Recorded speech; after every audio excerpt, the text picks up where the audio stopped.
అయిపోయింది. Nines cloth కొనుక్కో ఇక. హాయ్ ఫ్రెండ్స్, మార్కింగ్ వీలర్ ఎలా పనిచేస్తుందో, లైనింగ్ మార్కింగ్ వీలర్ ఎలా యూజ్ చేయాలో అనేది మనకు తెలియదు అంటారు కదా చాలామంది. ఇది మీషోలో ఆర్డర్ చేసుకుని తన సెట్ లాగా మొత్తము.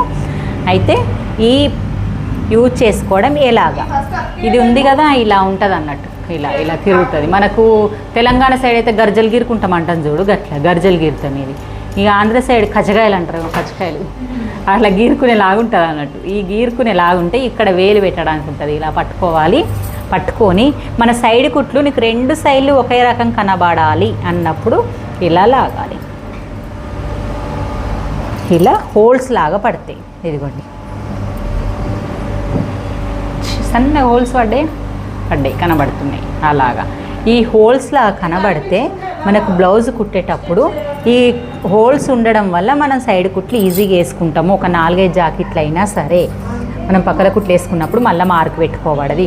మనం ఇక్కడ డాట్స్ పెట్టుకుంటాం కదా, డాట్ పెట్టుకున్నప్పుడు ఇక్కడ నువ్వు ఇట్లా కచ్చక పెట్టుకుంటావు కదా, పెట్టుకొని ఇది ఏం చేస్తావు, మార్క్ తీసుకో.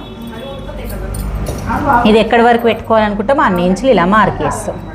చేసి ఇప్పుడు ఇది ఇక్కడ నుంచి ఇక్కడ వరకు ఎంతవరకు పెట్టుకోవాలని ఇలా మార్క్ వేసుకుంటావు. చూడండి, ఇలా మార్క్ పడ్డదా, ఇక్కడ నుంచి ఈ పొడవు అంటే నీకు మార్కింగ్ ఒకటే సైడ్ పెట్టుకుంటావు. నీకు రెండో సైడ్ కనబడే విధంగా ఈ మార్కింగ్ వీలర్ యూస్ అవుతుంది. చూడు ఎంత క్లారిటీగా కనబడుతుంది. ఇది బాగా కనబడుతుంది కదా. మనం మార్క్ పెట్టుకోకున్నా కానీ సైడ్ కుట్లప్పుడు, డాట్స్ అప్పుడు, ముందు భాగం డాట్స్ కూడా ఇలాగే యూజ్ అవుతుంది. మీకు ఎవరికన్నా కావాలి అనుకుంటే ఇది మీషోలో ఆర్డర్ పెట్టుకోండి. అయితే ఆ షాప్లో అమ్మాయికి ఆర్డర్ పెడితే వచ్చింది 145 రూపీస్కి మొత్తం సెట్ వచ్చింది అన్నట్టు. అది నేను వేరే షార్ట్ చేసిన, చూడండి కావాలంటే. Okay, bye.